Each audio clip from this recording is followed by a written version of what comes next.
Bismillah. A'udzubillahi minasyaitonirrajim. Bismillahirrahmanirrahim. Assalamualaikum warahmatullahi wabarakatuh. Alhamdulillah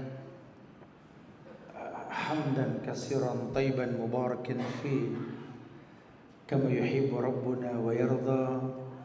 Asyhadu an la ilaha illallah wahdahu la syarika lah wa asyhadu anna Muhammadan abduhu wa rasuluh. Amma ba'du, fa inna asdaqal hadisi kitabullah wa khairal huda huda Muhammadin sallallahu alaihi wasallam wa syarrul umuri muhdatsatuha wa kullu muhdatsatin bid'ah wa kullu bid'atin dhalalah wa kullu dhalalatin finnar. Ma'asyiral muslimin wal muslimat, sidang majelis yang semoga Allah berikan keberkahan dunia dan akhirat. Alhamdulillah, izin Allah melalui Majlis Ta'lim Al-Hijrah kita bisa berkumpul di Masjid Al-Falah di Jalan Bambu Apus Raya, yang semoga Allah selalu berikan keberkahan dunia dan akhirat. Kita bersyukur pada Allah karena kembali Allah berikan kemudahan buat kita untuk bisa memiliki cengkraman kaki yang kuat dalam rangka menegakkan syariat, tentunya dengan ilmu yang kita tuntut pada hari ini. Hari ini kita akan coba bahas tentang hasadmu, deritamu. Iya, bahasan tentang hasad ini memang sesuatu yang sangat penting, karena memang Allah Tabaraka wa Ta'ala, Allah Jalla wa Ala menginginkan kita tahu bahwa pada hakikatnya hasad ini merupakan sesuatu yang mendatangkan keburukan. Ketika Rasulullah Sallallahu Alaihi Wasallam memerintahkan kita untuk menjauhi sifat hasad, maka beliau pun jelaskan kepada kita tentang resiko orang yang melakukan hasad tersebut. Dalam sebuah riwayat Abu Daud ada hadis dari sahabat Abdurrahman bin Sakhar. Rasulullah pernah bersabda, anna Nabi sallallahu alaihi wasallam qala, kama qala Abi Hurairah, iyyakum wal hasad fa innal hasada ya'kulul hasanati kama ta'kulun nar al hatabah. Kata Nabi, jauhilah oleh kalian sifat hasad, hasud, sifat dengki, sifat iri. Fa innal hasada, karena sesungguhnya hasad yang kuperintahkan kau menjauhinya, ya'kulul hasanati, akan memakan kebaikan yang banyak, kama ta'kulun naral khatabah, seperti api yang memakan kayu bakar yang kering. Kalau lihat dari kata Nabi dalam bentuk kalimatnya, beliau mengatakan fa innal hasada, bukan wa innal hasada. Ketika beliau sabdakan iyyakum wal hasad, jauhkan oleh kalian yang namanya hasad. Fa innal hasada, beliau enggak mengatakan wa innal hasada. Fa itu lebih cepat, maka cepat. Kularang kau mendekati hasad, karena hasad itu, gitulah bahasa kita, enggak berasa akan memakan kebaikan yang kau lakukan, kebaikan yang kau dapatkan dari setiap ibadah yang kau gugurkan. Seperti cepatnya api yang memakan kayu kering. Ini bentuk cinta Rasulullah Sallallahu Alaihi Wasallam kepada umatnya agar tidak terjebak dalam kesalahan tentunya. Ketahuilah bahwa ketika ulama memberikan nasihat kepada kita tentang keburukan hasad, karena memang hasad ini merupakan derita yang dimiliki oleh orang yang punya hasad itu. Kata ulama, di antara sifat yang dilarang dalam syariat itu adalah hasad atau dengki. Sebagaimana Allah menyuruh kita untuk berlindung dari yang namanya hasad. Sering kita baca ayat surat Al-Falaq tuh. Qul a'udzu birabbil falaq min syarri ma khalaq wa min syarri ghasikin idza waqab wa min syarri nafasati fil 'uqad. Di ayat terakhir apa? Wa min syarri hasidin idza hasad. Ini dikaitkan dengan perbuatan-perbuatan syaitaniyah. Ya, kita berlindung kepada Allah dari yang namanya waktu subuh. Allah melindungi, Allah yang menguasai waktu subuh, kita berlindung kepada Allah.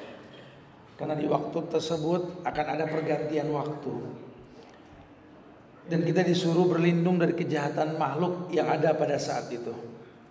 Kita juga disuruh untuk berlindung dari kejahatan malam apabila telah gelap gulita. Dan dari kejahatan wanita-wanita tukang sihir yang acap kali menghembuskan buhul-buhul. Dan dari pendengki bila ia mendengki gitulah. Ini sifat syaitaniyah. Walaupun nanti pada akhirnya manusia memang enggak bisa menghindari hasad. Makanya dalam sebuah riwayat Nabi mengatakan la hasada illa fisnatain. Tidak ada hasad kecuali bolehnya hasad itu di dalam dua hal. Ya, artinya manusia ini harus tahu. Manusia harus tahu bahwa pada hakikatnya nanti dia tidak bisa menghindari yang namanya hasad. Makanya Rasulullah sallallahu alaihi wasallam informasikan kepada umatnya la hasada illa fisnatain. Rajulun atahu Allahu malan fasallata ala halakatihi fil haqq wa rajulun atahu Allahul hikmah fa huwa yaqdi biha wa yu'allimuha. Kata Rasulullah, udah enggak ada lagi yang namanya hasad. Enggak boleh orang punya sifat dengki, itu sudah enggak boleh. Kecuali iri dengki ini yang bisa kita alokasikan. Yang pertama kata Nabi, yakni ketika ada seseorang yang Allah berikan harta, lalu dia mempergunakan harta tersebut untuk berdakwah, untuk melakukan kebenaran dengan harta yang dia miliki, atau orang yang diberikan hikmah, ilmu oleh Allah, kemudian dia mengamalkan ilmunya, dia mengajar pada semua orang. Ini jariahnya berkepanjangan, boleh. Kita punya rasa iri, dengki pada orang-orang yang memiliki kelebihan dalam dua hal. Yang pertama harta.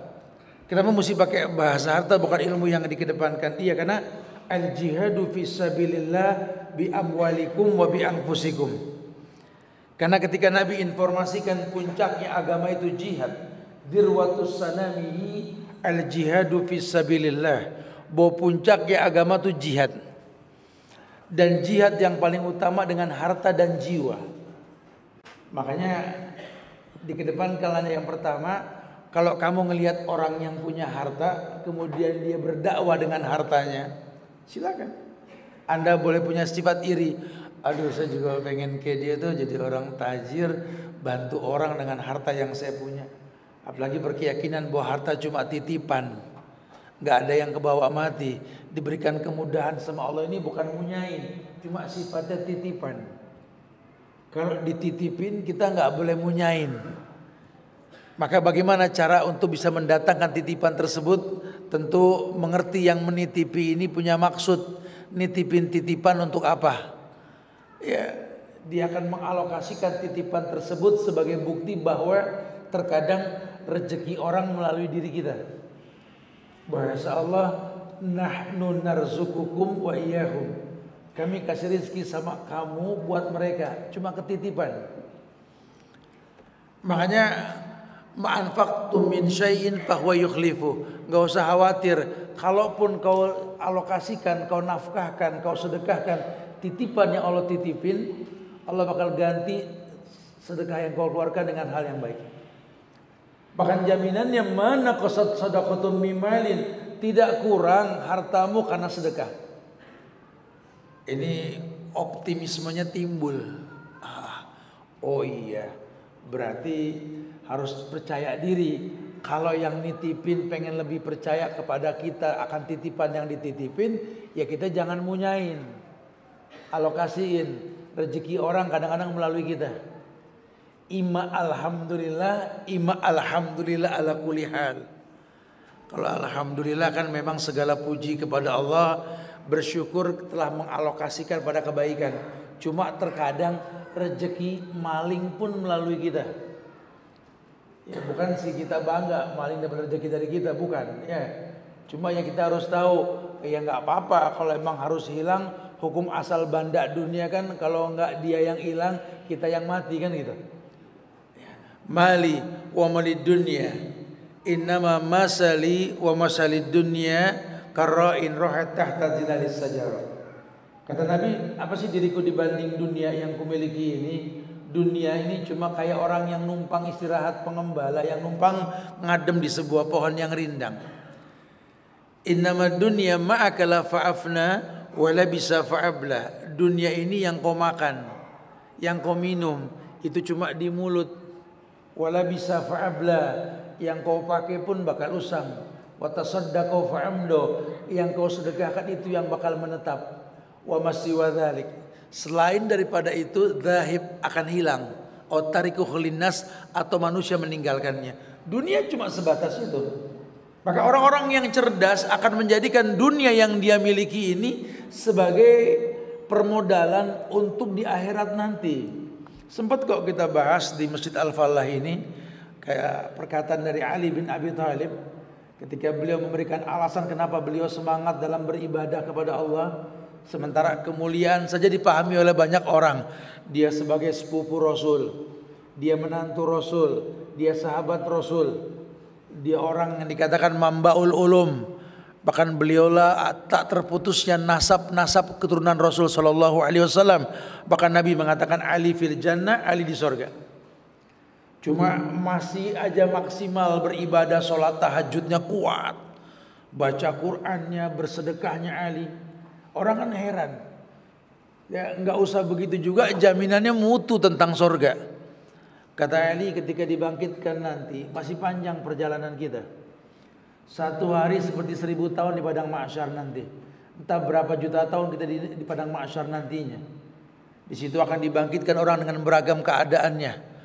Apa mayamsi mukibban ala wajhihi ahda amma yamsi sawiyan ala sirati mustaqim. Sampai ada orang yang dibangkitkan yang biasa di dunia jalan pakai kaki, di akhirat bangkit ngesot pakai muka. Coba.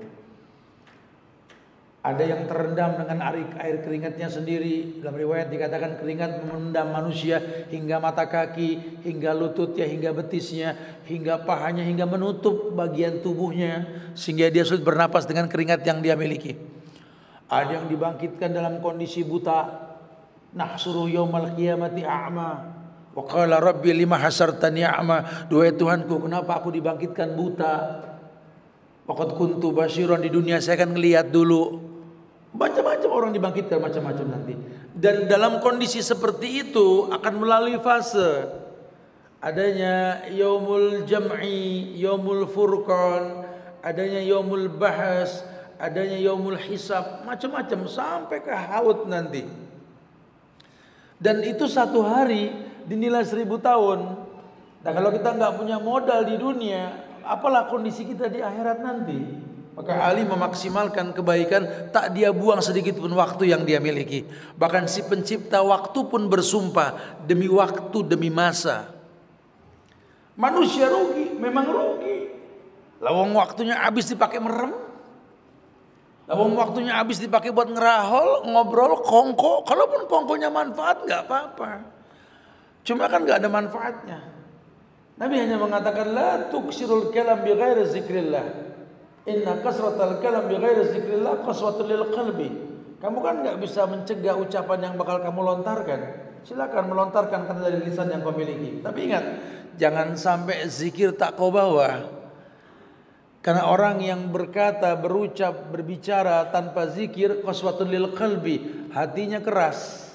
Wa inna ab'adan nas indallah al-qalbul qasi, dan sejauh-jauh manusia di akhirat di Tuhannya nanti orang yang qalbul qasi, yang hatinya keras. Masya Allah. Ya. Ini dia manfaatkan waktu untuk berbuat baik semaksimal mungkin gitu loh. Ya. Ar-Raghib menjelaskan, salah seorang ulama, kata beliau, dengki adalah atau hasad adalah ketika berharap hilangnya nikmat dari yang berhak mendapatkannya. Jadi kita nggak pernah merasa qanaah. Hidup kita komplain kayak pengen ngatur Tuhan. Kan yang capek saya Tuhan. Kenapa yang dapat rezeki situ? Ya, jadi kayak orang sakit suka geleng pala dalam kondisi sakit ngelihat dokter. Emang dasar kang bercanda, dokter lagi ngobatin. Dalam kondisi menggap-menggap masih bercanda aja nih orang. Kata Pak Dokter, kenapa kamu kok kayak ketawa ketiwi? Saya lagi bingung nih dokter. Jangan bingung, nggak bingung aja sakit gimana bingung? Bukan. Pikir kan yang nyembuhin Tuhan. Apa yang dibayar situ? Kata dokter dibalas bercanda lagi, ya kalau mau langsung ke Tuhan juga nggak apa-apa. Kan transit dulu enak. Ya orang kadang-kadang suka kayak begitu ya. Ya beliau mengatakan bahwa dengki ini berharap hilangnya nikmat dari yang berhak mendapatkannya. Kayaknya komplain saja. Lawong yang 4 sehat 5 sempurna kan kami, majikan dengan anak-anak kami. Kenapa mesti anak si mbak yang makanannya sisa makanan anak kami yang nggak pernah sakit? Harusnya kan kami yang merasakan kenikmatan sehat. Lawong kami tinggal ngunyah ngemil. Kenapa mesti Pak Tani yang berteman dengan kotoran kambing, kotoran kandang itu kok jarang sakit? Kadang-kadang kita berpikir kayak begitu. Tidak sedikit kenyataan di hadapan kita ini, banyak orang yang makanannya nggak sehat, anaknya jenius dapat beasiswa. Bahkan tidak sedikit pula kita lihat orang yang makanannya cukup 4 sehat 5 sempurna, tapi anaknya slow learner, nggak paham-paham. Ada rasa dengki. Ya, tidak suka orang punya kelebihan dan berharap kelebihannya jadi milik dia. Dengki itu seperti itu. Hukum asalnya kata Ar-Raghib seperti itu. Atau mungkin bisa juga disertai dengan upaya menghilangkan nikmat dari orang yang dia lihat. Ini sifat hamba Allah yang jahat, sifatnya orang-orang Yahudi. La'natullah 'alal yahud. Ya, orang-orang Yahudi yang sedang mengatasnamakan agama mereka, membantai keluarga kita, saudara kita di Gaza, Palestina ini. Ya. Jadi kita kalau nggak bisa membantu dengan fisik, dengan materi, tolong jangan pernah kita menghentikan doa buat saudara-saudara kita di Gaza, Palestina. Terus lantunkan doa sambil meyakinkan bahwa la yaruddul qada ila doa. Tidak ada yang bisa merubah takdir kecuali doa. Jangan remehkan tentang doa ini, nggak main-main. Dan jangan bilang itu cuma masalah politik. Yahudinya sendiri sudah ngomong ini masalah agama. Kenapa kita orang Islam pun nggak berani mengatakan ini masalah agama gitu loh? Ya, politik ini agama.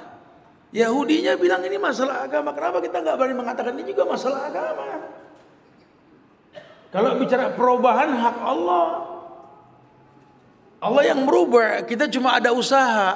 Perintahnya rubah dengan tangan. Nggak mungkin kalau nggak dapat legalitas pemerintah. Karena kita punya negara, punya pemimpin. Kalau diizinkan, ayo kita berangkat. Kalau nggak, jangan. Tidak boleh. Sehingga kalau tenaga kita nggak bisa kita sumbangkan ke sana, tolong fisik kita mungkin nggak sampai ke sana, cuma materi bisa kita suplai ke sana. Nggak usah khawatir, oh nanti banyak agen-agen yang sengaja. Khalas ya akhi, ya antum bantu kagak, doa kagak, seuzon mulu. Bicara nyampe kemana urusan Tuhan, yang penting kita sudah keluarkan aja dulu. Kalaupun tidak, doa jangan putus, gitu loh ya. Orang lagi sibuk doain Gaza, doain Palestina, pengen berjihad di sana, nyalek mulu nyalek. Sampai kebok kita ngeliat calis. Ya bukan berarti nggak boleh, itu mau urusan situ. Cuma ini urusan Islam lebih utama ketimbang urusan dunia gitu ya. Iya. Itu sifat Yahudi. Surat Al-Baqarah ayat 109 Allah berfirman, "Wadda katsirum min ahlil kitab law yaruddunakum min ba'di imanikum kufaran hasada min indi anfusihim min ba'di ma tabayyana lahumul haq." Ya Allah firmankan begini, wadda katsirun min ahlil kitab, sebagian besar ahlul kitab, orang-orang Yahudi ini menginginkan agar mereka dapat mengembalikan kamu ya Muhammad kepada kekufuran ya, setelah kamu beriman. Alasannya apa? Ya ini hasadan, karena rasa dengki yang dia miliki, min indi anfusihim, dari jiwa mereka sendiri, min ba'di ma tabayyana lahumul haq, setelah nyata bagi mereka kebenaran. Jadi gini, kan memang pada akhirnya nanti kalau Allah pakai bahasa walan tardu ankal yahuda walan nasara hatta tattabi'a millatahum gitu kan, itu bahasa Allah. Sampai kapanpun Yahudi Nasrani tidak akan rela sampai kalian mengikuti mereka. Jadi udah jangan pakai perasaan kalau udah begini, kita pakai dalil. Kalau bicara muamalah antar manusia ayo, tapi kalau sudah bicara agama, lakum dinukum waliyadin. Ya. Jangan malu, mereka bisa mengatasnamakan agama mereka yang salah. Kenapa kita mau ngomong agama pun takut dibilang soalim? Ngomong agama.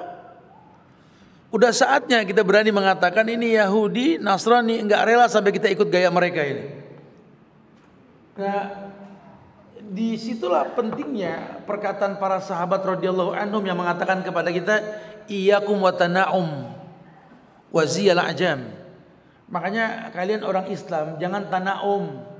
Kalau dikasih nikmat jangan bermewah-mewah. Ingat nikmat itu titipan. Karena kemewahan yang kau rasa dengan titipan Tuhan kepada kamu itu akan membuat kamu ini waziyal ajam, mirip sama orang kafir. Ya, sampai kita lupa style kamu ini stylenya orang kafir yang kamu ikuti itu loh. Kalau kamu nggak sengaja mirip, Islam nggak menyalahkan. Kebetulan Anda pakai baju, tetangga kafir juga pakai, ya nggak masalah loh, memang nggak niat mirip. Tapi yang nggak diperbolehkan ini kan banyak bintang-bintang film atau tontonan-tontonan yang kita tahu itu memang non Muslim, cuma kita anggap ini good looking, lifestyle lah. Kita berusaha mirip dengan mereka, itu waziyal ajam. Kata Umar, hati-hati dengan gaya yang seperti itu.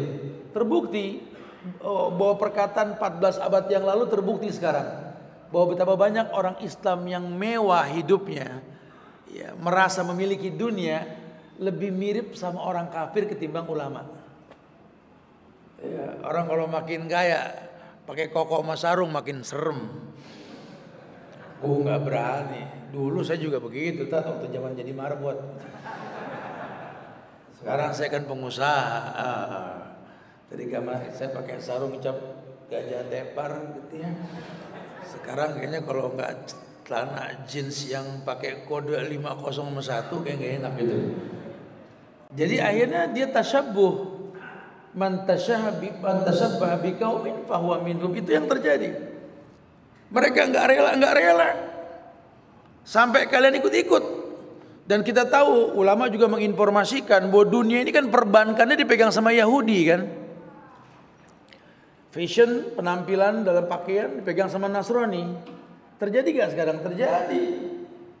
Tidak sedikit orang Islam takut meninggalkan bank-bank konvensional. Sampai kalian ikuti mereka. Yahudi pegang konvensional, kalian pegang konvensional. Lihat penampilan fashion dunia yang dibuat oleh Nasrani, kita ngikutin mereka. Kalau perlu nggak ada lagi itu sinyal-sinyal Quran yang memerintahkan untuk berhijab dengan yang firman Allah katakan itu, bahwa waliyadribna bihumurihinna ala juyubihinna, hendaklah kerudung itu menutup bagian dada, lidnina min jalabibihinna, itu kan Allah yang perintahkan. Cuma karena sudah ada fashion show-nya, kalau bisa kerudung masuk kerah lah. Kalau bisa hijab ini sekedar terjemahan kain yang menutup badan walaupun membentuk badan sehingga menjadi kelompok hijabers. Terjadi sekarang. Sudah dikatakan bahwa penghuni neraka itu berlenggak-lenggok. Ya, nisaun kasiyat ariyat mumilat ma'ilat ru'usahunna ka'astimatil bukhtil ma'ilat. Aku melihat penghuni neraka itu perempuan, kata Nabi. Mereka itu pakai baju cuma telanjang. Bukan cuma itu. Ya, ru'usahunna ka'astimatil bukhtil ma'ilat. Nanti mereka akan mengunci rambutnya, ditutup dengan kerudung kayak bentuk punuk onta.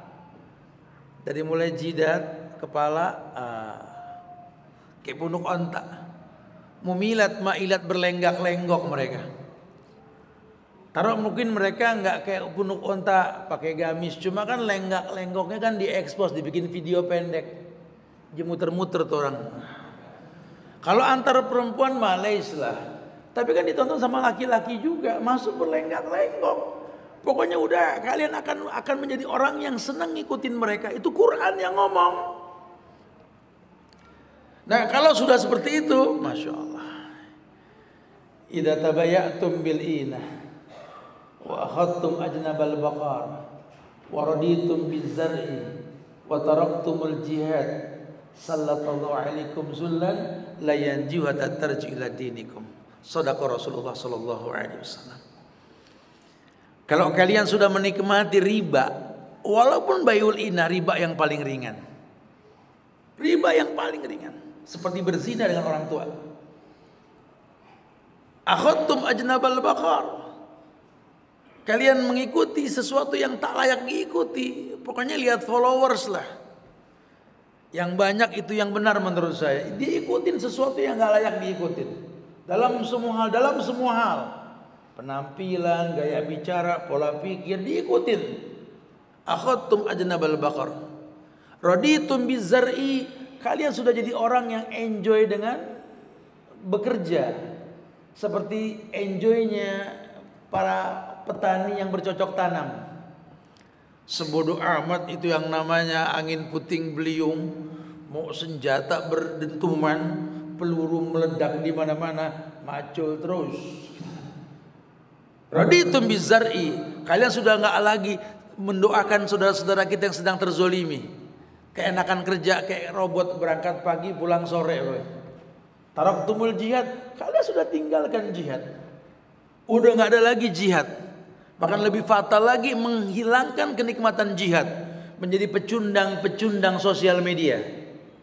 Kan lagi tren sekarang sosial media kan, jadikan media untuk berdebat, berhujat. Dengan status sosial media yang fake ya, yang palsu, senang menginikan itu. Ini lagi tren sekarang. Sallallahu alaikum zullan. Allah pasti berikan kepada kalian kegelapan. Yang dimaksud gelap di sini apa? Bingung mau ngapain. Hidup serba salah, kayak orang buta dadakan. Layan jua tatarjila dinikum. Kegelapan tersebut enggak hilang sampai kalian kembali pada agama kalian. Allah sudah informasikan. Cuma ya tetap enggak ada keinginan kembali. Bahkan berusaha enjoy dalam kegelapan tersebut. Allahu Akbar. Ar-Raghib mengatakan seperti itu. Surat An-Nisa ayat 45 juga hampir mirip. Ketika Allah berfirman, am yahsudunan nas ala ma atahumullah min fadli. Kata Allah, apakah mereka itu orang-orang kafir Yahudi itu dengki kepada manusia Muhammad ala ma atahumullah min fadli, karena karunia yang Allah berikan kepada mereka. Kenapa Muhammad diberikan karunia? Yang pertama adanya masyiahnya Allah. Yang kedua memang mereka orang-orang yang betul-betul di atas kebenaran. Makanya diberikan kemuliaan yang baik. Imam Muhammad Allah katakan, wa ma atakumur rasul fakhudhuhu, atau walaqad kana lakum fi rasulillahi uswatun hasanah, telah ada contoh yang terbaik pada Rasulullah sallallahu alaihi wasallam. Atau Allah mengatakan kuntum khaira ummatin ukhrijat linnas. Umat Muhammad, sahabat saat itu sebaik-baik umat yang ditampakkan beda di hadapan manusia. Iya. Ini membuat orang-orang Yahudi panas. Lawang selama ini Nabi dari Ishak kok sampai Isa, kok bisa dari Muhammad SAW dari orang Arab gitu loh. Mereka nggak terima. Mereka bikin propaganda supaya nggak seperti itu gitu loh. Mulailah orang-orang Yahudi dan anak cucunya ini menimbulkan fitnah agama. Antek-anteknya Abdullah bin Ubay bin Salul, ya, dengan kecerdasan dunianya berusaha untuk merekayasa agama, membuat pemahaman Syiah. Nabi sudah kasih bocoran, ya, nanti akan ada fitnah, qaumun min jildatina wa yatakallamuna bi alsinatina.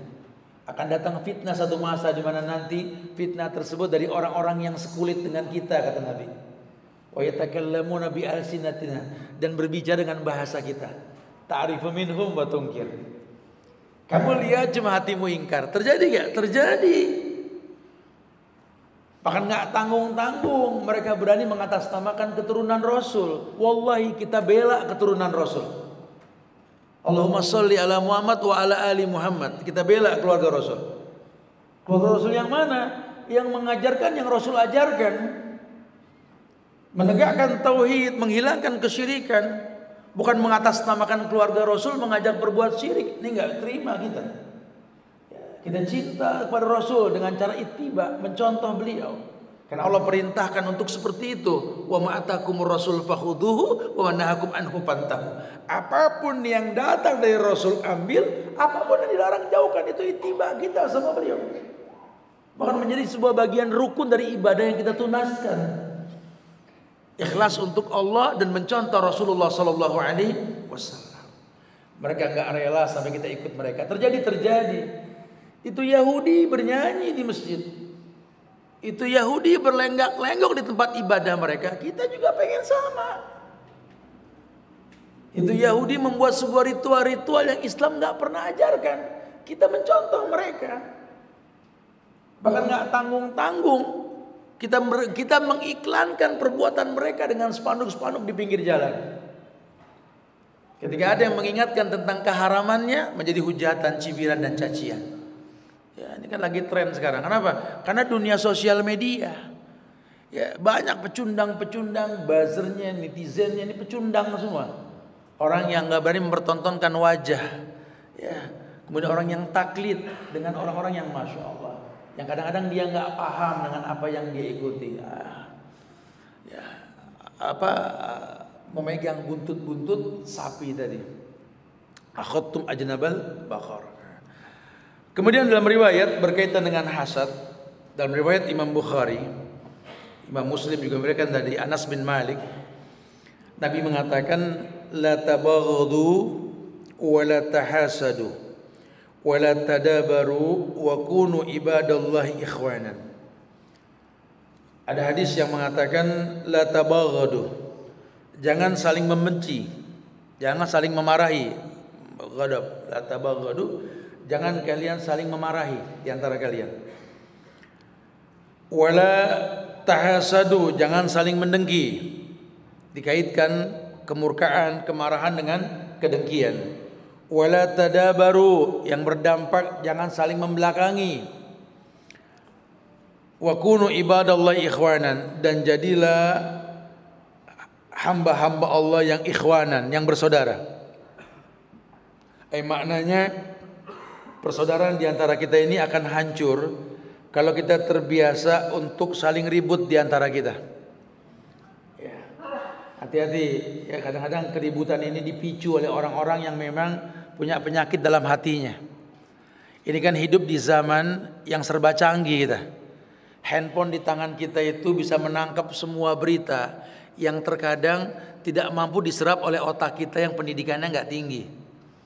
Hari gini canggihnya handphone yang kita miliki, gadget yang kita punya, bisa menangkap semua informasi, sementara otak kita tidak bisa menangkap ketinggian informasi tersebut. Ya, masih ada orang yang mengatasnamakan pinter, pandai, percaya dengan potongan-potongan video yang diedit, masih percaya hari gini. Ya, sehingga inilah cikal bakal kehancuran. Kenapa? Akhadtum ajnabal baqar. Kamu mengikuti sesuatu yang gak layak diikuti. Kamu percaya sesuatu yang gak mesti dipercayai. Akhirnya menjadi hakim buat orang-orang yang harusnya kamu ikuti. Terjadi. Menelan informasi tanpa tabayun. Ya, ini bahaya sekali ini. Ya. Akhirnya timbullah saling ribut, saling marah di antara kita. Kemudian Kalau sudah begitu tahasad.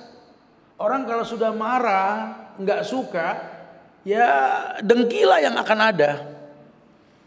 Ya, setiap kebaikan yang kita sampaikan dia berpikir bagaimana hilang kebaikan tersebut. Hasad sudah. Ya. Sehingga akan banyak kata-kata yang membuat orang lain ini tidak suka dengan apa yang dia lakukan.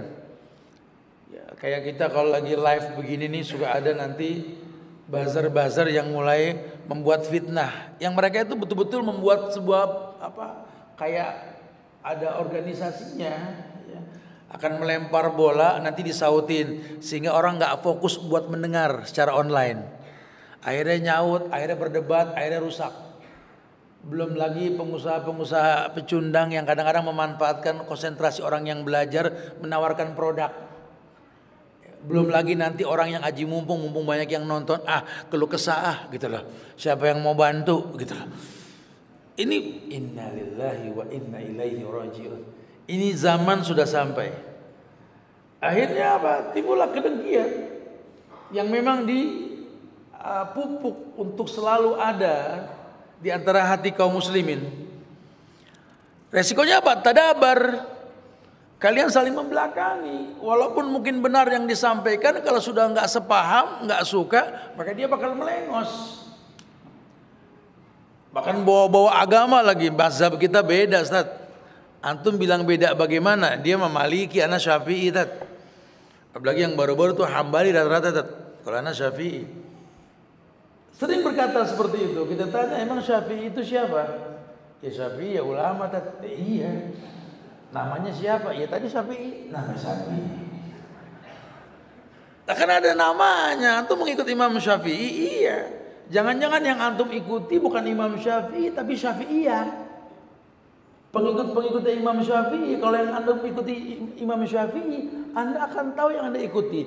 Dia bernama Muhammad bin Idris Asy-Syafi'i, yang memiliki tulisan Ar-Risalah, Al-Um, ada Qaulul Qadim, Qaulul Jadidnya, yang ujungnya dia mengatakan idza shahal hadis bahwa madhabi. Kalau ada hadis yang sahih, aku bermazhab dengan hadis tersebut. Ini yang kita ikuti saja berbuka diri.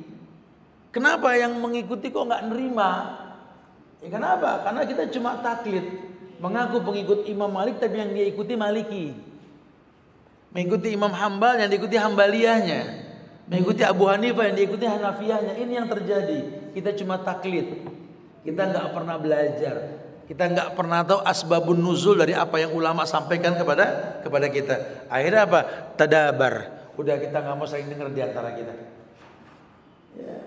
Mulailah dibuatlah potongan-potongan cerita yang bisa mendatangkan keuntungan dengan 1000 alasan yang mereka punya.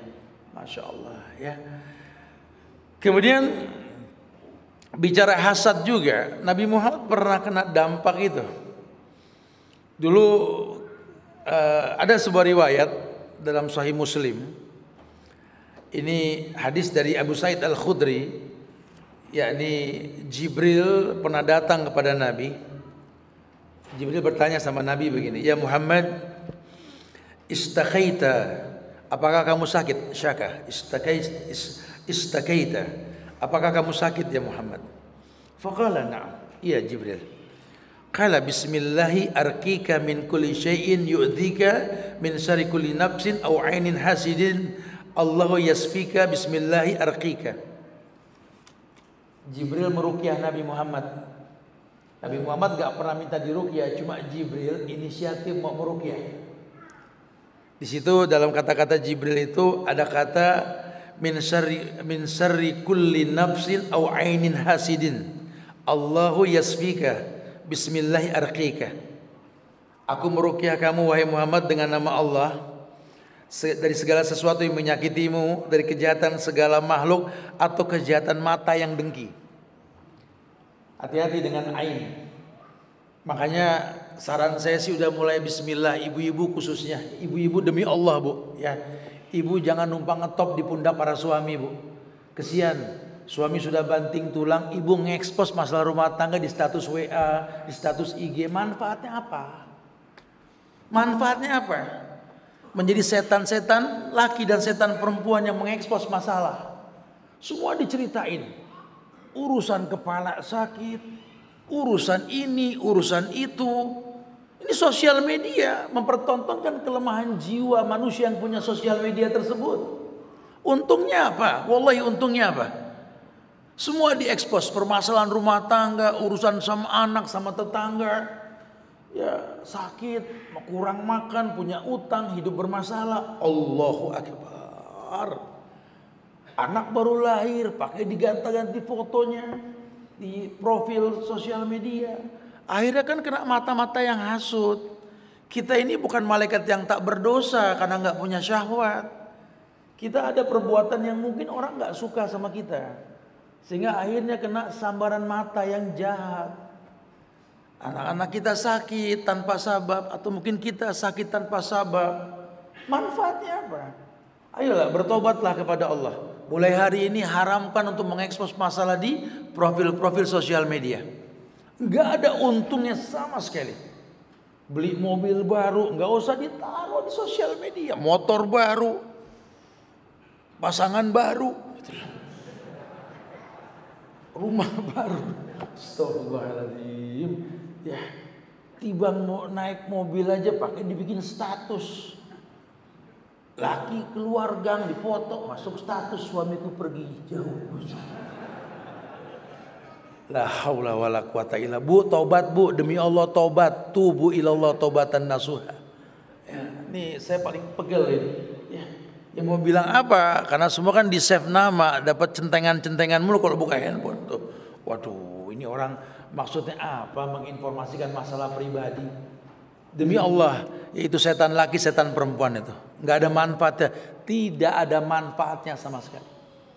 Ya, makanya Bapak agak kencengan dikit Pak. Ya, jadi dulu ada seorang laki-laki datang ke Rasulullah.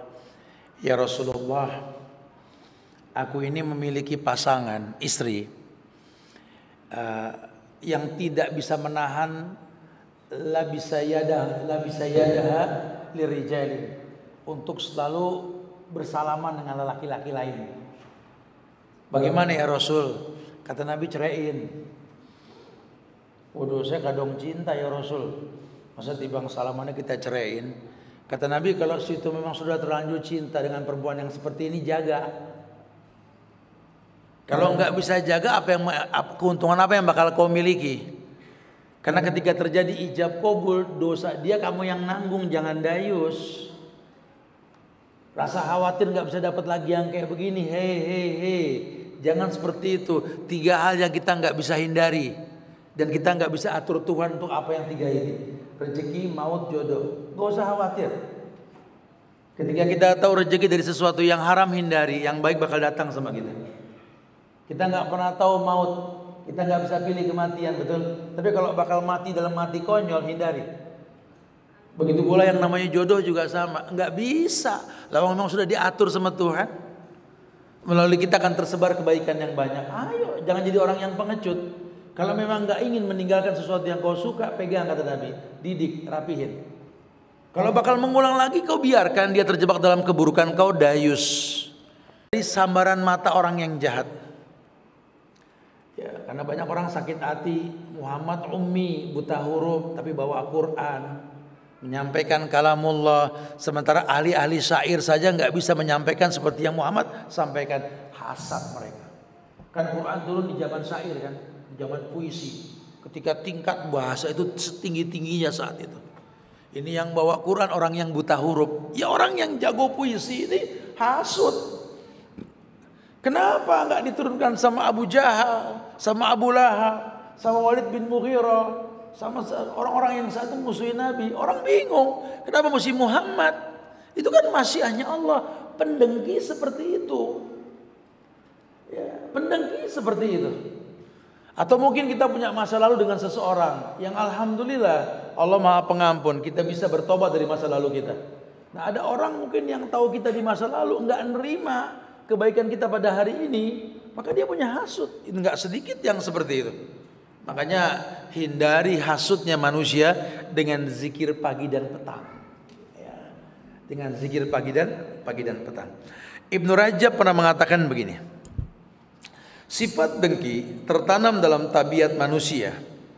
Nah, pada dasarnya manusia itu tidak suka jika makhluk sejenisnya melebihinya dengan berbagai keutamaan.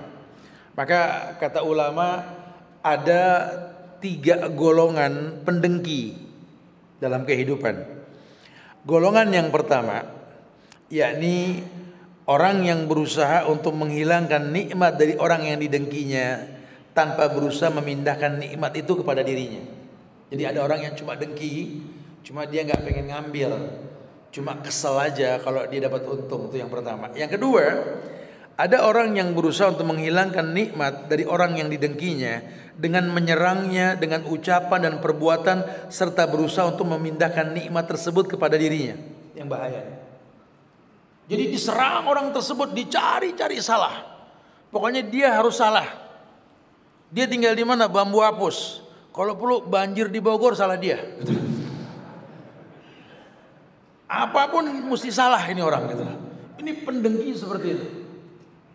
Ya, karena dia punya promosi yang dia promosikan. Kenapa kok nggak ngangkat di kalangan manusia, malah yang nggak dipromosikan tuh ngangkat? Dia lupa hidup ini ada takdir yang kita nggak bisa hindari. Makanya tanamkan dalam diri kita, innallaha qaddara maqadiral khalaik. Ini bukan cuma sekedar kajian yang masuk kuping kanan keluar kuping kiri. Ya sering kita dengar kajian di mana Nabi pernah mengatakan, innallaha qaddara maqadiral khalaik qabla yakhluqas samawati wal ard bi khamsina alfasana. Sering kan? Allah telah tentukan takdir manusia ini 50.000 tahun sebelum tercipta langit dan bumi. Harusnya menjadi sebuah pedoman untuk setiap muslim. Kita ini cuma ngejalanin takdir. Ya, kita cuma jalanin takdir. Jangan bilang kita ini membentuk takdir. Kita bukan orang yang membentuk takdir. Takdir itu telah ditentukan oleh Allah. Kita cuma menjalani. Kalau pengen akhir takdir itu baik, jalani dengan cara yang baik. Kamu pun akan mendapatkan takdir yang ditakdirkan. Kalau caranya buruk, akan buruk nantinya. Disinilah Allah perintahkan kita untuk tahu Allah itu Al-Ghafur. Dilala sifat manusia kita ini cenderung berbuat kemaksiatan. Wasari'u ila maghfiratin min rabbikum wa jannatin arduas samawati uiddat lil muttaqin. Kalau kamu terperosok, terpleset dalam lembah kemaksiatan, buru-buru tobat. Buru-buru, udah enggak usah khawatir. Ya, dosa kita walaupun sebesar bilangan pasir di lautan, kalau Allah ampunkan, maka tidak akan pernah ada yang mencegah ampunan tersebut. Jangan sungkan untuk memohon ampun kepada Allah. Masya Allah. Ya, jangan kita beranggapan bahwa ini semua yang saya bentuk. Wah, Tat, kalau saya nggak terima order ini mati saya, Tat. Nggak gitu. Loh, hari gini kalau saya nggak berteman sama bank konvensional yang mau ngasih modal, siapa, Tat? Situ mau cari untung rugi atau menjalankan rezeki. Kalau mau jalanin rezeki yang baik dari Allah dengan cara yang baik. Karena Allah baik, cuma nerima yang baik. Enggak, Tat, kita bisa kacau kalau nggak nyeleweng. Waduh. Kifa akhi takhaful fakar wa anta abdul ghani. Aneh aja ente kok bisa takut miskin. Ente ini hamba Allah yang maha kaya. Kok berani berkata kalau nggak melenceng nggak bisa kaya? Allahu akbar. Karena teman Anas begitu, tapi sekarang udah taubat. Terus emang nggak ada perhitungan pada rezeki yang terkolaborasi dengan kemaksiatan? Allahu akbar. Mungkin dia nggak merasakan dampak buruk rezeki dengan cara yang haram. Anak cucunya nanti. Hidup ini kan masih berkepanjangan. Ya, kita jangan percaya isu tentang Dajjal mau datang dalam waktu dekat. Karena nggak ada yang tahu kapan Dajjal datang. Toh kita dicipta bukan buat nungguin Dajjal, betul? Nah, Laut Siberia mulai mengering, biarin aja. Kenapa emang? Yang penting baca Al-Kahfi kalau Jumat, betul kan begitu? Apa urusannya? Kiamat sebentar lagi tak terus gitu. Emang kita diciptakan buat nungguin kiamat? Kan enggak. Hati-hati nih, suka salah paham kita nih. Tugas kita selama hayat masih di kandung badan, selama napas masih dihembuskan oleh paru-paru yang kita punya, wallahi zikrullah min kulli amalin, dalam semua perbuatan kita. Jangan jadi orang yang suka menganggap takdir kita yang bentuk. Bukan. Sejarah mungkin, karena perjalanan hidup itu sejarah. Tapi kalau takdir, Allah takdirkan sudah. Ya, proses jalannya hidup itu sejarah yang kita buat, yang akan diperhitungkan nanti di akhirat. Tapi kalau takdir, Allah yang maha menentukan. Ya, makanya penting kita belajar nasab, tahu silsilah, ngerti hukum sebab akibat, paham ketentuan yang telah ditentukan. Karena buat apa ayat dikatakan dalam ayat-ayat itu al-yauma akmaltu lakum dinakum wa atmamtu alaikum ni'mati itu. Kusempurnakan nikmatku atasmu. Allah berikan nikmat sudah. Tinggal kita berhusnuzon kepada Allah, bukan bersuuzon. Tapi kenyataannya zuharul fasadu fil bari wal barbi maka sabat aydin nas. Nah, itu yang dibilang ulah tangan kamu sendiri. Yuridullahu bikumul yusra wa la yuridullahu bikumul usra. Allah pengen kalian ini mudah, cuma kalian bikin sulit sendiri. Kalau semua diserahkan ke Allah enak, mentok-mentok tinggal baca la haula wala quwata illa billah. Mentok-mentok tinggal katakan hasbunallah wa ni'mal wakil, ni'mal maula wa ni'man nasir. Mentok-mentok tinggal mengatakan hasbiyallahu la ilaha illa huwa rabbul arsil azim. Cuma karena kamu nggak pernah memberikan alasan Tuhan, ini yang terjadi. Akhirnya kesulitan pun kau rasakan. Ziful hadarah. Kamu menciptakan peradaban palsu dalam hidup kamu. Baik menurut kamu. Nah, kalau sudah baik menurut kamu, wallahu a'lam bishawab. Entah akhir seperti apa yang Allah bakal berikan kepada kamu. Yang ketiga, golongan yang ketiga, yakni golongan yang hanya berbicara dalam hati mengenai nikmat orang lain. Lalu dibayangkan dirinya lah yang memiliki nikmat itu untuk menenangkan hatinya, seraya berharap hilangnya nikmat dari saudaranya. Sebenarnya kalau yang ini nih lebih menyerupai keinginan untuk melakukan maksiat. Jadi kayak cukup di hati, ada dengki dalam hati itu. Ya, ketika di surat Al-Qasas ayat 79 dalil tuh. Allah berfirman, qala alladziina yuriduna al-hayata ad-dunya ya laita lana misla ma utiya Qarun innahu ladzu hazzin azim. Dulu di zaman Nabi Musa itu ada yang namanya Qarun. Qarun itu orang yang bermaksiat. Ya, makin dia jauh dari Tuhan makin gampang rezekinya. Gitulah. Makanya dikatakan dalam ayat ini qala alladziina yuriduna al-hayata ad-dunya, orang yang menghendaki kehidupan dunia ini mengatakan gini, ya laita lana misla ma utiya Qarun. Moga-moga kiranya kita mempunyai seperti apa yang telah diberikan kepada Qarun. Innahu ladzu hazzin azim. Qarun ini benar-benar orang yang mempunyai keberuntungan yang besar. Ada keinginan buat mirip sama Qarun. Padahal Qarun negatif. Padahal kalau kita ngiri sama orang yang kayak Qarun tapi beramal soleh masih boleh. Ini kan yang menjadi masalah si Qarun ini kan orang yang nggak beramal soleh. Bahkan dia merasa apa yang dia miliki karena itu min indi. Ini apa yang ku miliki ini karena apa yang ku perbuat. Aku bisa begini ya bukan main-main. Situ jangan gampang pengen mirip kayak saya. Harus jatuh bangun dulu. Gitu ya bahasa. Kita suka begitu. Padahal tidak. Nggak ada yang nggak perlu jatuh bangun pun mirip sama dia. Dalam ujian. Hidup ini kan bukan masalah nilai yang kita punya, tapi lebih kepada apa hasil dari nilai yang kita punya. Saburan atau syakuran atau saburan. Bersyukur atau bersabar. Karena tidak sedikit orang yang menjadi baik karena kesusahan, dan banyak banget orang yang terpuruk dalam keburukan karena kesuksesan yang dia miliki. Ini yang nggak diperbolehkan. Ada sifat dalam hatinya yang seperti itu gitu loh. Kemudian dalam sebuah riwayat Nabi pernah bersabda dari sahabat Abdullah bin Umar, la hasada illa fisnatain. Tadi yang di awal kita sampaikan. Makanya manusia memang nggak bisa menghindari sifat hasad, dengki, itu sudah sifat manusia. Makanya kalau memang kita memang merasa hasad ini nggak bisa kita hilangkan, silakan dialokasikan di dua tempat.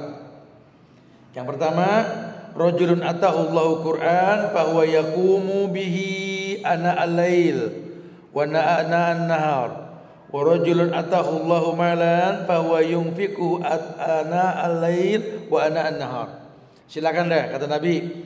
Kalau memang kamu tidak bisa menahan sifat dengki yang kamu punya, silakan alokasikan. Boleh dengki di dua tempat. Tempat yang pertama dalam riwayat ini ya, dia mengatakan orang yang diberikan Allah banyak hafalan Qur'annya, punya hikmah, punya keilmuan. Dia membacanya siang dan malam, ya, sehingga kita melihatnya ngiri. Ya Allah, enak banget sih itu suatu orang ngajinya lancar, gak pernah berhenti-berhenti, kemudian gak repot sama suara, gak repot sama intonasi, tapi lebih kepada makna yang dia pahami. Saya pengen banget kayak dia gitu. Atau yang kedua, orang yang dikaruniai Allah harta kekayaan, lalu dia belanjakan harta tersebut di jalan Allah pada waktu siang dan malam. Aduh, pengen banget kayak ini orang nih, udah kaya, pinter, sedekahnya lancar. Ya Allah, pengen. Boleh. Asal tetap bukan pengen kehilangan dari kenikmatan yang orang miliki, bukan. Ya, silakan dalam hati kita bergumam boleh. Kita pengen kayak dia nih boleh. Islam nggak melarang, itu diperbolehkan dalam syariat, masya Allah ya. Nah, ada beberapa perkataan ulama. Ibnu Sirin ini hidup di zaman tabi'in. Beliau pernah mengatakan begini. Kata Ibnu Sirin, saya ini nggak pernah merasa dengki kepada seseorang pun atau suatu urusan dunia. Karena jika dia termasuk salah satu penghuni surga, bagaimana mungkin saya merasa dengki kepada dia atas dunia yang tidak berarti apa-apa di surga. Begitu pula jika dia termasuk penghuni neraka, bagaimana mungkin saya merasa dengki padanya atas urusan dunia sementara dia menuju ke neraka. Dia berusaha untuk seperti itu. Kenapa saya mesti ngiri sama orang yang punya harta ini sementara dia berbuat baik? Toh dianya saja nggak peduli dengan hartanya, dia sedekahkan, kenapa saya jadi pusing? Atau kenapa mesti saya pusing juga sama orang yang mungkin gemar berbuat kemaksiatan namun gampang rezekinya? Toh dia sedang berjalan ke neraka, apa yang saya mesti ikuti dari dia? Dibikin enteng. Kata Abu Darda, sahabat Abu Darda, beliau mengatakan, semakin banyak seorang hamba mengingat kematian, semakin berkuranglah kegembiraan dan rasa dengki di hatinya. Rumus orang bisa mengepres supaya rasa dengkinya itu hilang, suruh ingat mati. Ya. Jadi kalau kita ngelihat orang kaya punya kelebihan yang kita nggak punya, ingat kita juga mati. Ya. Atau kalau kita dengan masalah yang nggak pernah selesai karena nggak paham, udah dibilang sallallahu alaihi wasallam la yanju tarjila dinikum tadi. Kamu nih nggak mungkin keluar dari masalah sebelum kamu meninggalkan keburukan. Kamu nggak tinggal itu keburukan, coba kamu merutinkan keburukan, akhirnya lihat. Udah ingat. Paling berapa lama lagi sih saya bisa bertahan dalam kesabaran ini? Intinya diingat kematian. Ini kalau bahasa Abu Darda, supaya nggak terjebak dalam kesalahan. Ya. Kemudian ada sebuah riwayat yang cukup panjang ketika Imam Ahmad meriwayatkan dalam musnadnya berita dari Anas bin Malik bahwa Nabi pernah bersabda begini. Ini yang membuat sahabat Abdullah bin Amr bin As ini pengen tahu orang tersebut. Yatlu alaikumul an rajulun min ahlil jannah.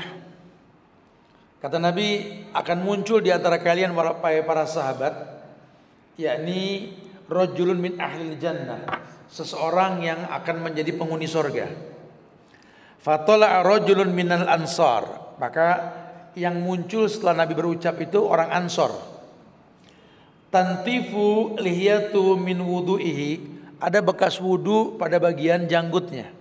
Ini menandakan kalau dulu zaman sahabat, orang kalau wudu nggak pernah mengelap air wudunya. Ya, terbukti ada bekas wudu pada janggutnya. Qad ta'allaqa na'alaihi min yadihi shimal, di mana dia masuk ke majelis, dia pegang sendal pakai tangan kirinya. Ciri khas orang-orang soleh di zaman itu. Kemudian dalam riwayat Abdullah bin Amr bin As ini melihat dia yang datang, dia berusaha untuk mengikutinya. Dikatakan pada orang tersebut, ya Abdullah, wahai hamba Allah, sami'tu Rasulullah sallallahu alaihi wasallam yaqul, aku pernah mendengar Nabi pernah bersabda, ya, laka salasa miraran, 3 kali mengulang-ulang. Yatlu alaikumul an rajulun min ahli jannah fatola'ta anta salas mirar. 3 kali Nabi ngomong tentang penghuni surga, 3 kali yang nongol situ. Fa'aradtu an awiya ilaika li anzura ma amaluka fa'aqtadiya bihi falam araka ta'malu katsira amalin faman ladzi balagha bika maqala Rasulullah sallallahu alaihi wasallam. Begini Abdullah, seseorang dipanggil Abdullah sama Allah. Jadi namanya siapa tapi Abdullah secara kata bukunya. Aneh ngedenger 3 kali Nabi ngomong tentang ciri-ciri penghuni surga. 3 kali yang nongol ente, bahasa kita begitu. Aneh ikutin ente nih, pengen tahu siapa sih ente, nginep bareng ngelihat semua. Ternyata yang aneh lihat dari ente ya sama seperti yang aneh lakuin. Ente 5 waktu di masjid, qobliyah ba'diyah, bangun tahajud, witir. Itu mah kita para sahabat juga begitu gitu loh. Beliau mengatakan bahwa fa'aradtu an awiya ilaika la anzura ma'amaluka. Aku enggak ngelihat kelebihan pada amal perbuatan. Fa'aqtadiya bihi falam araka ta'mal kasra amalin. Biasa aja amal perbuatan kamu. Faman ladzi balagha bika. Apa sih yang membuat kamu kok direspon sama Nabi sebagai penghuni surga? Maka Rasulullah SAW faqala ma huwa illa ma ra'aita. Ya apa yang saya miliki enggak ada. Yang kamu lihat itulah saya. Falamma walaitu da'ani qala. Kemudian setelah Abdullah bin Amr bin As ini meninggalkan orang tersebut, orang itu memanggil da'ani. Faqala ma huwa illa ma ra'aita ghaira anni la ajidu fi nafsi li ahadin minal muslimin ghishan wala hasad ahadan ala khairi a'tahu Allah iyahu. Gini nih. Ana sih enggak tahu diri ana seperti apa, cuma sekedar karena Nabi sudah ngomong tentang diriku, aku nih enggak pernah ngelihat dalam diriku ini pengen ngunyain yang orang punya. Aku juga enggak nemuin dalam diriku ini sifat hasad pada seseorang. Aku enggak pernah ngiri. Ala khairin a'tahu Allah iyahu, yang Allah berikan pada seseorang. Faqala Abdullah bin Amr bin As, hadhihi allati balagat bika wa hiya allati la nuti. Ini aku yakin ini. Karena perbuatan kita sama. Cuma yang enggak sama ya ini.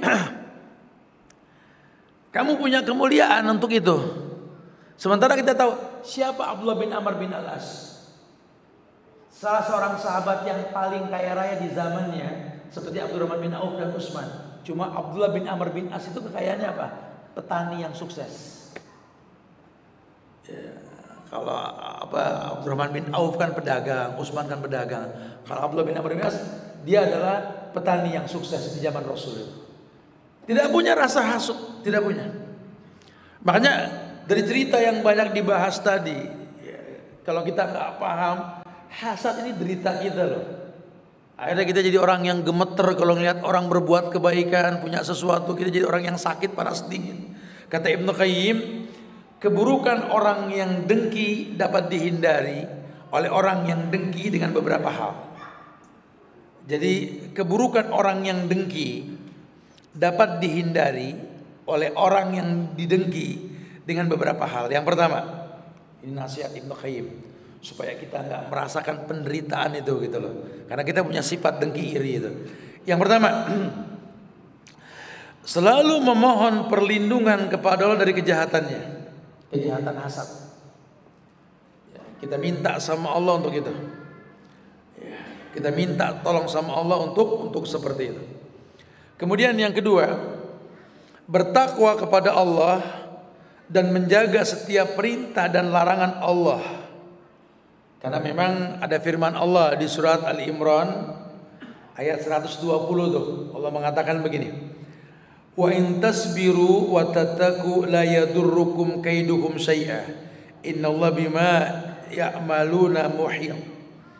Karena Allah ini mengetahui segala apa yang mereka kerjakan. Udah, kamu bersabar, bertakwa, niscaya tipu daya mereka yang punya rasa hasud sama kamu gak bermanfaat sama sekali.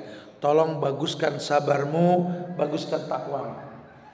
Ini masuk kategori untuk menghindari mata-mata yang jahat. Ya, kalau disuruh sabar, disuruh bertakwa, sabar itu identik dengan iman. Kalau ketakwaan itu membaguskan semua ritual ibadah. Karena ujung ibadah itu la'alakum tattaqun. Yang ketiga, Ibnu Qayyim mengatakan bersabar atas setiap permusuhan yang dibuat oleh dia, serta nggak usah melawannya dan tidak usah mengeluhkannya dan nggak usah membicarakan gangguannya sama sekali. Jadi jangan terwarnai, karena kadang-kadang ini banyak orang-orang yang berusaha untuk itu gitu loh, mewarnai kita. Ingat, kita punya prinsip, kita ini muslim yang agamanya Islam. Islam itu liyuzhirahu ala dini kulli, agama yang mewarnai. Maka kalau agama kita mewarnai, kitanya orang Islam pun mewarnai, bukan diwarnai. Ya. Karena Allah sudah perintahkan, ya, qalu salaman wa ibadur rahman alladzina yamsuna 'alal ardi khawnan wa idza khatabahumul jahilun qalu salaman. Ya, hamba-hamba Rahman itu kalau ada orang-orang yang memusuhi dia, orang-orang jahil, kan orang jahil, ustadz-ustadz dihujat, difitnah, dipotong-potong videonya. Ini orang-orang jahil, orang-orang yang berusaha memotong-motong sesuatu yang dia nggak tonton, dan ada yang percaya lagi. Maka bahkan seorang ustazah, seorang ustadz mengekspos potongan-potongan video di akun sosial medianya. Ini kan GM jahil murakkab. Sementara nggak menonton video panjangnya, akhirnya tersebar fitnah di mana-mana. Ini jahil. Ya, para ustadz kita doakan semoga diberikan kesabaran supaya nggak terpancing. Kalau salaman, udah dihapus saja notifnya, nggak usah terwarnai. Kita punya Allah yang nggak tinggal diam kok. Kata Allah, man adali waliyan faqad adzantu bil harbi. Siapa menyakiti kekasihku berarti perang melawan aku, kata Allah.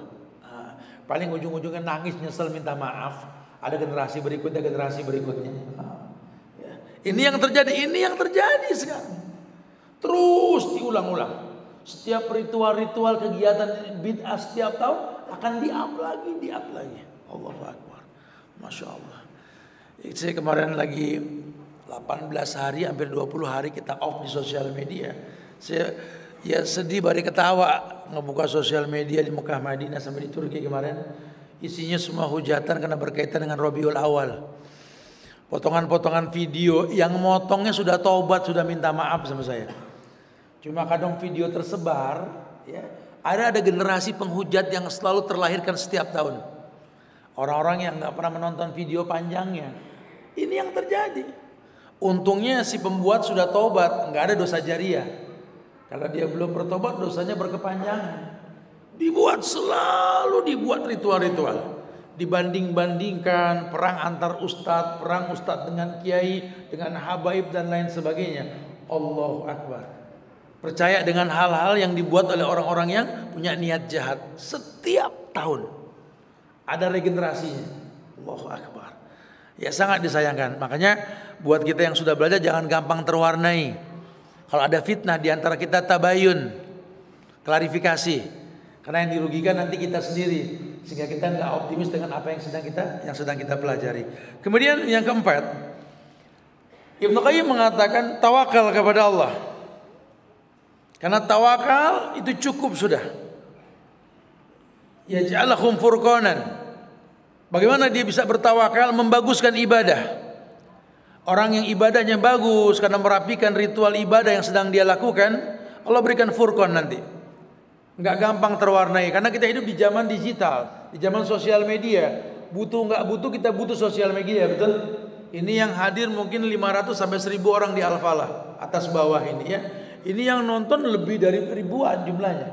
Kadang-kadang sosial media kita butuhkan buat mengupload dakwah ini supaya sampai ke beberapa pelosok, gitu ya. Penting.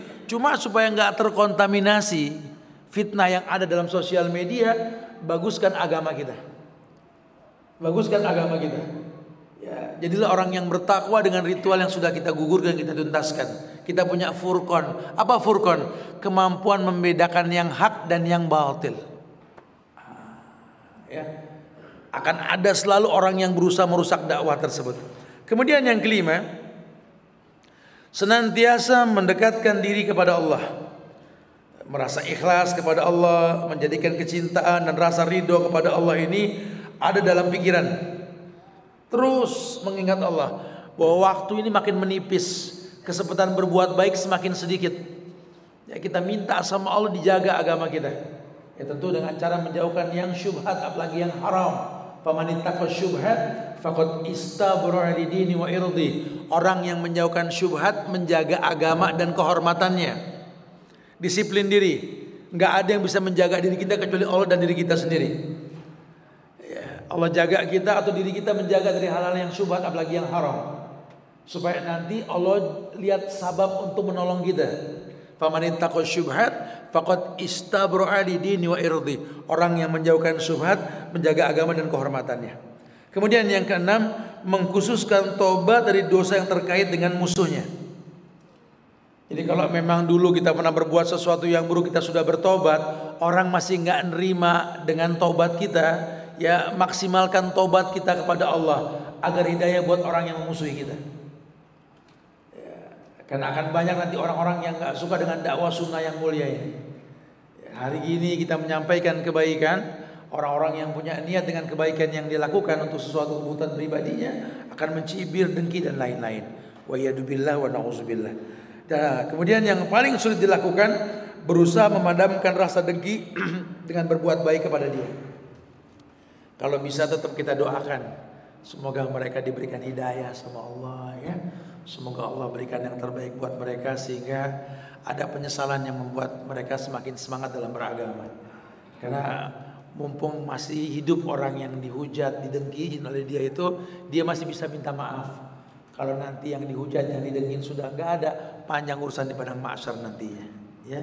Kemudian yang terakhir, yakni memantapkan tauhid dan memikirkan sebab-sebab segala sesuatu dan menyerahkannya kepada Allah yang tentu di tangannya segala kehendak. Jadi enggak usah khawatir.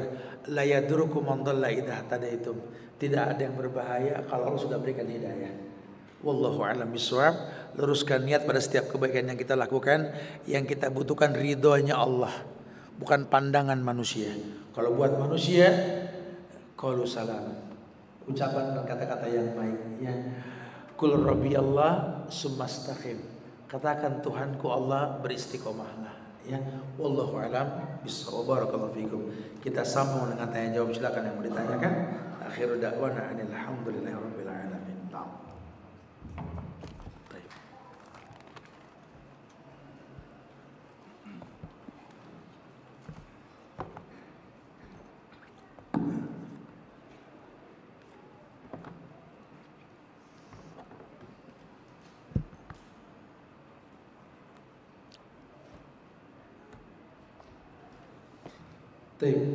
Silakan yang mau bertanya, silakan. Assalamualaikum Ustaz. Bagaimana jika sifat hasad ini ada di orang tua kita? Maksudnya cara kita menegurnya atau bermudah agar tidak terkesan durhaka, bermuamalah. Kalau bicara orang tua, bicaranya Islam mengajarkan kepada kita untuk shahibhuma fid dunya ma'ruf. Jadikanlah kedua orang tuamu sahabat. Sementara ayat yang memerintahkan kita bersahabat sama orang tua itu orang tua wa in jahadaka ala an tusyrika bi. Bukan cuma hasad, dia ngajak berbuat kufur, enggak tanggung-tanggung. Shahibhuma, jadikan dia sahabat. Dia bisa hasad karena memang enggak bersahabat dengan kita. Atau kita nggak bisa menghentikan sifat hasadnya karena kita nggak bersahabat. Ada yang lebih dari kita bersahabat dengan dia, yang mencuci otaknya, menginformasikannya enggak, betul? Makanya kita punya prinsip, jangan gampang terwarnai.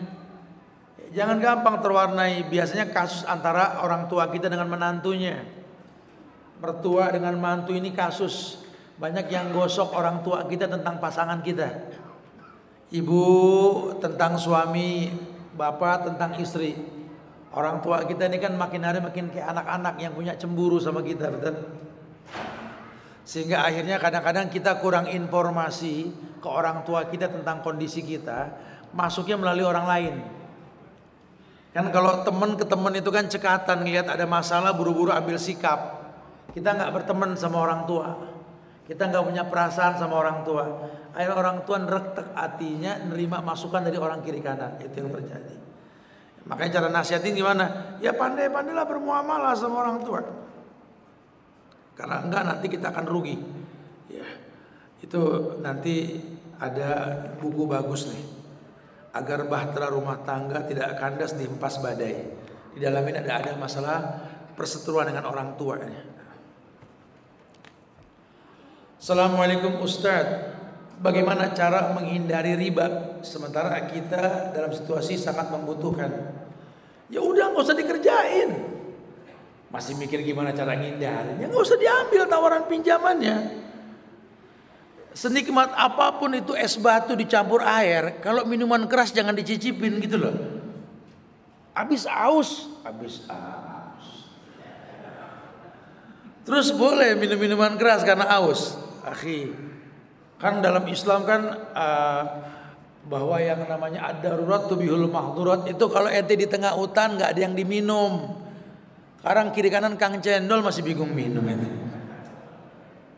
Habis teman nggak ada yang minjemin, entenya nggak layak dipinjemin soalnya. Kajian di mana-mana, kontak nem ustadz semua, giliran minjem ditagih afwan akhi. Teman enak sama ente betul.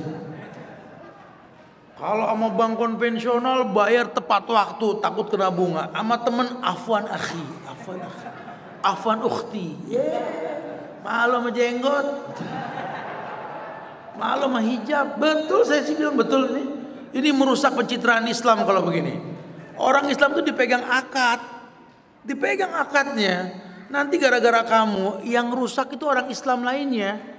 Kesian orang yang membiarkan janggutnya menggunakan hijab, ulah tingkah laku orang yang seperti kita. Hati-hati ya. Makanya jangan salahkan orang nggak minjemin kita. Jujur, kalau urusan riba Anda takut kena denda, tapi urusan yang soleh Anda takut untuk bayar tepat waktu ya. Wa yadubillah wa na'udzubillah, ini sering terjadi. Udah, nggak usah bingung nih, baca amalan pelebur dosa. Assalamualaikum Ustaz, bagaimana hukumnya suami yang sudah berusaha semampunya untuk menafkahi istri dan keluarganya, tapi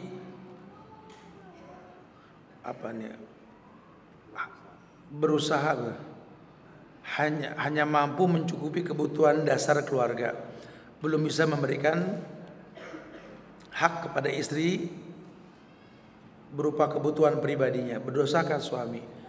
Kalau betul fattaqullaha mastata'tum, bertakwa semampunya. Antut'imu idza tu'imta wa antal basu idza labista.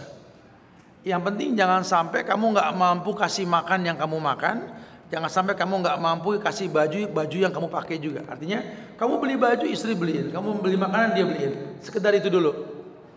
Nanti berusaha, karena itu hukum asalnya seperti itu. Kalau buat yang lain-lainnya berkembang dengan waktu nantinya. Mudah-mudahan kita bisa mendidik keluarga kita, menerima kita apa adanya. Tapi jangan sampai sama istri hitung-hitungan, sama teman nggak hitung-hitungan, jangan ya. Wallahi rezeki kita Allah akan tambah berkaitan dengan kewajiban nafkah yang kita berikan pada pasangan kita. Ya, jadi jangan sampai kita lupa misaqan ghaliza. Rumah tangga kita itu ikatannya sama Allah. Jadi jangan sampai kita menyia-nyiakan pasangan kita nih. 100 ide praktis mendidik keluarga menjadi yang soleh insyaallah. Assalamualaikum warahmatullahi. Semoga Ustaz bersedekah wa iyyakum insyaallah. Ustaz izin bertanya, apakah membaca surat Al-Falaq 100 kali bisa menghilangkan rasa hasad? Antum baca di mana? Jangan tanya ke ana gitu loh. Ini salah kalau nanya begini. Antum baca Al-Falaq 100 kali di mana? Dari siapa antum dengernya? Tanya sama itu. Anak nggak ngerjain 100 kali gitu. Anak ngikutin Nabi 3 kali Al-Falaq, An-Nas, Al-Ikhlas. Kalau ada yang bilang 100 kali, antum tanya sama orang itu. Di pojokan kitab ulama yang mana gitu loh. Kalau betul kasih kabar, anak bakal ngerjain seperti yang antum kerjakan insyaallah. Ya, yang dikhawatirkan ini kita terjebak dalam kesalahan yang nggak betul ya. Taib. Ada kiat-kiat hijrah biar total. Assalamualaikum, Afwan izin tanya Ustadz, bagaimana hukum bantuan atau sumbangan dari caleg atau capres? Biasanya berbentuk sembako, bantuan sosial, atau contoh perbaikan jalan. Ya kalau bicara bantuan, asal memang kita tahu uangnya uang halal, terima bantuan tersebut. Ya, tapi kalau memang bantuan dari sesuatu yang syubhat atau peruntukan yang memang untuk kemaslahatan orang, untuk urusan mereka, ya antum bisa menolak atau mengalokasikan. Intinya ini tradisi di negeri kita bahwa caleg ini acap kali rajin bersedekah kalau punya tujuan. Nah, ya antum jangan terus jadi anak orang yang mata duitan. Ya. Terserahlah siapa caleg, yang penting bantuannya nyampe. Jangan. Pemimpin tergantung rakyat. Kalau rakyatnya gampang nerima bantuan, pemimpin kita juga bakal gampang nerima bantuan, gak punya harga diri, gak punya izzah. Ya, jangan gampang terima untuk itu. Kalau bicara untuk urusan sosial, perbaikan jalan, ya gak apa-apa. Hatta uang riba aja boleh. Tapi kalau buat dimakan pribadi jangan. Nanti malah gak baik buat badan kita. Ya. Hati-hati, ini ada buku bagus nih. Bila ajal tiba. Ya. Lagi keras.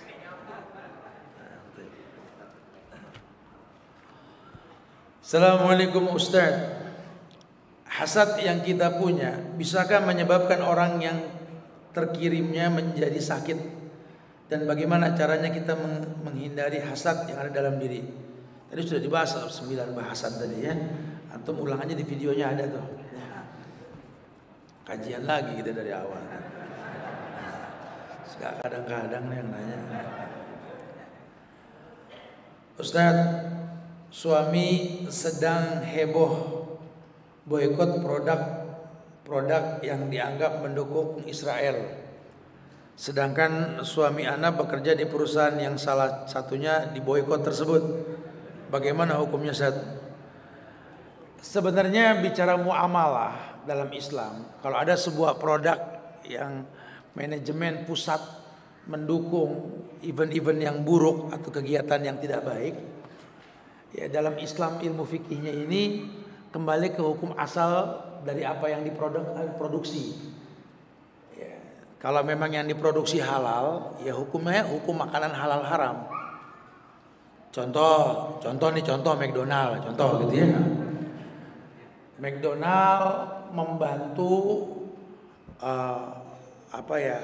orang-orang Yahudi yang berusaha untuk memerangi saudara-saudara kita di Gaza dan Palestina dengan makanan gratis.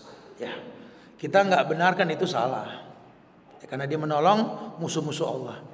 Tapi di sisi lain ada franchise yang memang produknya itu halal, dari barang yang halal. Kehalalannya nggak berubah. Walaupun semangat kita bisa mencetuskan kalau memang ada jenis makanan yang mirip dengan makanan tersebut, ya kita lebih mengutamakan makanan yang lain yang mirip, yang memang kita tahu manajemennya enggak pro sana gitu. Nah, kita tahu SPBU misalkan Shell mensupport yang namanya LGBT, ya. Kalau masih ada produk yang sama dengan itu, ya yang lain aja dulu baru yang itu, tanpa mengharamkan ya. Karena kita nggak boleh mengatakan haram pada makanan McDonald. Apa sih yang dibuat oleh McDonald? Ya hamburger, ya ayam, ya ini. Ya kalau memang motongnya betul ya halal, nggak ada masalah. Adapun manajemennya kita nggak setuju. Manajemennya kita nggak setuju. Kita nggak membenarkan orang-orang yang berusaha untuk menolong musuh-musuh Allah. Bahkan kita minta sama Allah, Allahumma ansur umat Muhammad fi Gaza, fi Palestina. Kita minta sama Allah bantu saudara-saudara kita di Gaza dan Palestina. Nah, pelajaran buat kita, kalau mereka bisa bantu dengan manajemen mereka, kenapa produk halal kita yang jelas-jelas halal, kenapa nggak ngebantu orang-orang Palestina? Ayo dong, bantu. Air di sono lagi susah, perusahaan air kita banyak yang halal, bantu. Mungkin nggak bisa ngirim air ke sono, ya ini pembuatan ledeng air bersih di sana boleh. Ayo dong, kita jangan kalah. Mereka punya manajemen yang menolong orang-orang kafir. Kenapa kita punya manajemen yang nggak nolong orang-orang Islam? Tolong orang Islam. Banyak orang Islam punya produk yang masya Allah. Jadi jangan malah merubah sesuatu yang halal menjadi haram. Ini berbahaya sekali. Ini mesti bijak kita dalam hal ini. Ya, mesti bijak tanpa merubah. Karena dalam Islam kita nggak boleh mengharamkan yang dihalalkan, pun sebaliknya menghalalkan yang diharamkan nggak diperbolehkan dalam Islam. Ya, kita nggak membenarkan produk apapun yang halal membantu musuh-musuh Allah. Kita nggak membenarkan. Ya, taib. Bismillah. Saya memiliki teman yang suami dan istrinya selalu hasad dengan saya dan suami. Apapun yang saya miliki dan suami capai, pasti mereka selalu tanya dan berusaha memiliki juga. Tapi dengan berbicara yang tidak benar adanya tentang saya dan suami kepada orang lain. Apakah saya dan suami boleh berbohong jika teman saya itu nanya tentang apa yang saya dan suami miliki? Ya nggak usah bohong kali ya. Cukup nggak mendetailkan yang Anda miliki. Punya rumah baru nih, titipan Allah. Titipan Allah, nggak usah, bukan rumah saya, nggak boleh. Ya. Titipan Allah, titipan Allah. Doakan biar kita bisa menjaga titipan Allah. Yang bijak, nggak usah ngomong nilai. Wih, rumah baru 3M. Ya, panas orang digituin. Ya. Alhamdulillah titipan Allah. Doakan semoga saya bisa menjaga titipan Allah. Gitu ya. Assalamualaikum Ustaz. Bagaimana sikap kita ketika kita mendengar orang yang menghasut kita, menjelek-jelekan kita? Bolehkah kita mendoakan keburukan? Ahsan, doain yang baik-baik. 70 malaikat mengaminkan kita, mendoakan orang yang enggak tahu, kita doain yang baik-baik buat kita. Ya. Apa manfaat kita mendoakan keburukan buat orang lain? Enggak ada manfaatnya. Doakan yang baik-baik. Ya. Hujatan, cacian, makian, masya Allah. Ya. Semoga Allah berikan hidayah. Ya, saya kalau lagi dihujat mengenai sorban yang diulang-ulang, sampai sekarang saya otak-atik tuh video pojokan mana saya menghina Pangeran Diponegoro gitu. Tapi bisa tuh dunia orang-orang yang benci dengan sunnah ini mengulang-ulang dibandingkannya dengan para orang-orang yang remeng dalam akidah. Herannya ada aja ustadz yang percaya, yang berusaha menghujat juga. Ustadznya juga juga percaya sama potongan lagi. Ya, saya hanya bisa mendoakan ya Allah semoga dia bisa melihat video aslinya ya dan bisa bertobat. Allah berikan hidayah buat kita semua insyaallah ya. Karena kalau tidak ini keburukan akan berkepanjangan ya. Jangan jadi bola salju yang makin membesar ya Allah ya. Hilang nanti setahun berikutnya ada lagi ketemu bulan ngulang lagi biasa itu. Ya enggak usah heran, enggak usah kaget lah ya. Doakan yang baik-baik. Afwan Ustaz mau bertanya, bagaimana terhadap orang yang hasad dengan harta kita sampai berusaha ingin mendapatkan harta kita dan dengan berbagai cara akhirnya harta itu beralih kepadanya tidak dengan cara yang baik. Kita yang terzolimi harus bagaimana Ustaz? Ya sabar, rezeki nggak ketuker, rezeki maut jodoh nggak ketuker. Kalau Anda merasa Anda dihasatin, diambil rezeki Anda sama dia, Anda nggak belajar tauhid berarti. Mungkin itu dari gaji Anda yang nggak benar. Ketika Anda kerja di perusahaan yang halal tapi Anda sholatnya berantakan, sama orang tua nggak baik hubungan Anda, sekarang dapat hasil diambil sama orang, Allah bersihin, khalas. Rezeki mah nggak bakal ketuker. Ya jangan merasa ya Allah rezeki saya diambil orang, ini nggak belajar tauhid nih. Nggak ada rezeki ketuker tuh, nggak ada. Kayak maut ketuker nggak ada. Harusnya dia duluan yang mati, ngapa saya malaikat? Nggak begitu. Gitu. Sama jodoh. Ibu nggak usah kesel kalau suami ibu kawin lagi sama yang soleha gitu loh. Lah jodoh. Bukan saat punya mama kan tetangga saya enak aja ke tetangga saya begitu. Lah memang jodoh mau bilang apa? Kita mau hindarin. Ibu nggak setuju, robek aja surat An-Nisa betul. Biar tipisan dikit itu Quran. Halas rezeki maut jodoh kita nggak bisa ngindar. Ya ini yang mesti disikapi. Makanya belajar tauhid itu penting banget. Nggak ada yang ngambil rezeki kita, nggak ada kecuali Allah. Malikul muluk tu'til mulka man tasa wa tanzilul mulka mimman tasa wa tunzu man tasa biadikal khair. Allah yang ngasih kerajaan, kekuasaan, Allah yang ngambil. Allah. Nggak ada orang bisa ngambil rezeki kita, nggak ada. Ya, ingat ini. Jadi jangan sampai kita beranggapan bahwa rezeki kita diambil orang. Nggak ada begitu. Nggak ada. Rezeki sudah ditentukan. Walaupun kita dalam tempat yang terkunci di tengah hutan sekalipun, masya Allah, ya. Tidak sedikit kita lihat tuh orang-orang di tengah kampung yang bingung ngelihat kota, bingung ngejual tanah bisa mahal, ada jalan tol, jadi pinggir jalan tuh rumah dia. Ya, banyak kejadian yang kayak begitu. Akhirnya lihat, sebenarnya bukan Allah ini tidak memberikan yang terbaik buat mereka. Allah menunda karena ketika orang kampung rumah dari jadi pinggir tol, akhirnya pendidikan dengan informasi nggak sesuai. Sekarang kita menangis di kampung-kampung, orang pakai baju kurang bahan, tiap hari mata di handphone, udah jalan lagi orang ngaji, orang beribadah, sangat disayangkan. Ya udah nggak ada istilah rezeki ketukar, nggak ada. Wallahu a'lam bishawab. Terakhir. Nah ini informasi penting banget nih ya. Daurah Sehari Sister Villa Majelis Taklim Al-Hijrah nanti insyaallah tanggal 23 Desember 2023 di Krakatau Ballroom Taman Mini Indonesia Indah. Ya ini diiklankan, diinfokan juga di Instagram Al-Hijrah maupun di Instagram kami juga usb.bawajid dari beberapa tempat. Tapi yang pasti ya ini Bapak giring isi-isinya untuk belajar bareng, memahami kemuliaan ini. Insya Allah kita akan bahas tentang kemuliaan agama versi wanita, saya dan Ustaz Safi Raja Basalamat insya Allah pada tanggal nanti mudah-mudahan ya. Wallahu a'lam bishawab. Semoga manfaat yang disampaikan. Minta maaf kalau ada kekurangan, kesempurnaan milik Allah. Jaga ukhuwah di antara kita dan jangan lelah untuk saling mendoakan. Yang terpenting pada saat ini minta kemantapan iman kepada Allah untuk kita semua, baik diri kita, orang tua kita, maupun minta kemantapan iman dan kesabaran buat saudara-saudara kita di Gaza, di Palestina. Semoga Allah berikan kesabaran buat mereka untuk menghadapi ujian-ujian yang mereka sedang hadapi. Jangan berhenti mendoakan mereka ya. Semoga Allah muliakan Islam di Palestina nanti insya Allah. Allah mustahkan hancurkan orang-orang yang betul-betul memiliki keinginan jahat buat mereka. Wallahu a'lam bishawab. Kita tutup dengan kafaratul majlis. Subhanakallahumma bihamdika asyhadu an la ilaha illa anta astaghfiruka wa atubu ilaik. Assalamualaikum warahmatullahi wabarakatuh.